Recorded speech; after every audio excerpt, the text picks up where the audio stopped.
Channel ரெபார்ட்டுக்கு உங்களை வரவேற்கிறேன். நம்ம இன்றைக்கி பார்க்க இருக்க டாபிக் பம்ப், சால்ட்ரிங் பம்ப். சரி, நிறையா எலக்ட்ரானிக் ஷாப்பில் பார்த்தீங்கன்னா இந்த சால்ட்ரிங் பம்ப் யூஸ் பண்ணுவாங்க. அவங்க ஏன் இந்த மாதிரி ஒரு வயரை யூஸ் பண்ணுறதில்ல? நான் என்னோடய ஆஃபீஸில் பார்த்தீங்கன்னா இந்த மாதிரி தான் யூஸ் பண்ணிக்கிட்டு இருப்பேன். ஒரு காம்பவுண்டை டீசால்டர் பண்ணணும்னா இதை தான் யூஸ் பண்ணுவேன். அவங்க ஏன் இதை யூஸ் பண்ணாமல் அதை யூஸ் பண்ணுறாங்க அப்படின்ற ஒரு சின்ன அந்த ட்ரிக்கு எனக்கு இப்போ சமீபத்தில் தெரியாது இருந்தது. சரி, நம்ம அதை ஏன்னு பார்த்துடலாம். சரி, ஃபார் எக்ஸாம்பிள் நான் இந்த மாதிரி ஒரு போர்டு ஒன்று எடுத்துக்கிறேன். அந்த போர்டில் ஒரு இடத்துல நிறையா லெட்டு இருக்குது.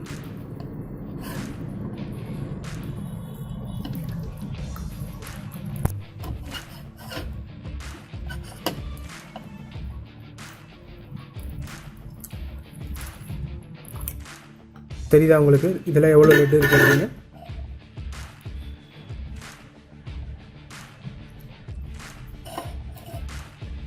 இப்போ இதில் நிறையா லெட் இருக்குது. சரி, இந்த காம்பவுண்ட் எப்படி டீசால்டர் பண்ணணும்னா இதை வச்சு கிட்டத்தட்ட நம்ம இவ்வளோ இதை வேஸ்ட் பண்ணணும். ஆனால் அதுக்கெலாம் அவசியமே கிடையாதுங்க. இந்த சால்ட்ரிங் பம்பை எப்படி யூஸ் பண்ணுறதுன்னு நம்ம பார்த்துடலாம். இதில் இந்த மாதிரி ஒரு ஹோல்டர் ஒன்று இருக்கும். இந்த ஹோல்டரை இப்படி ப்ரெஸ் பண்ணிட்டா இங்கே போய் லாக் ஆகிரும். திரும்ப இந்த பட்டனை இப்படி திரும்ப ப்ரெஸ் பண்ணால் இது ரிலீஸ் ஆகும். இப்போ இது ஒரு வேக்கம் பம்ப் மாதிரி இது ரியாக்ட் ஆகுதுங்க. இதுக்குள்ளே என்ன இருக்கும் அப்படின்னு கேட்டோன்னா ஒன்றுமே இருக்காது. ஒரு பெரிய ஸ்ப்ரிங் இருக்கும், அதுக்கு நடுவில் ஒரு கம்பி இருக்கும், அவ்வளோதான். இந்த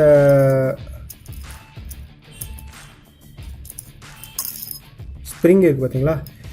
இந்த ஸ்ப்ரிங் தான் இதை திரும்ப வெளியே கொண்டு போய் தள்ளுறது.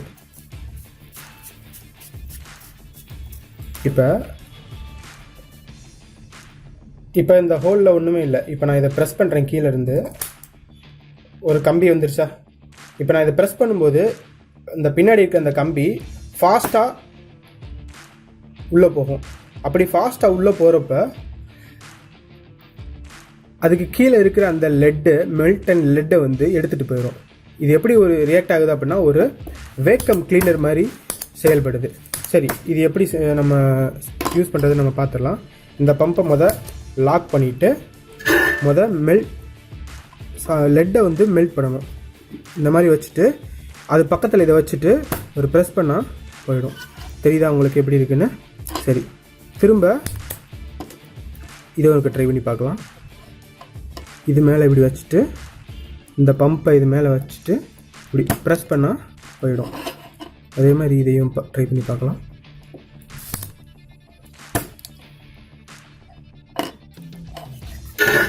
தெரியுதா உங்களுக்கு?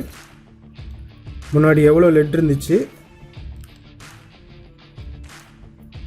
இப்போ எவ்வளோ இருக்குன்னு. ஸோ இது ரொம்ப ஈஸியாக லெட்டை இது உறிஞ்சிடும். சரி, இப்போ இதுக்குள்ளே போன லெட்டை எடுக்கிறதுக்கு திரும்ப இந்த பம்பை இந்த மாதிரி ப்ரெஸ் பண்ணிவிட்டு இதை கீழே இப்படி வச்சுட்டு இப்படி பண்ணனா அதில் இருக்க அந்த லெட்டெல்லாம் விழுந்துடும்.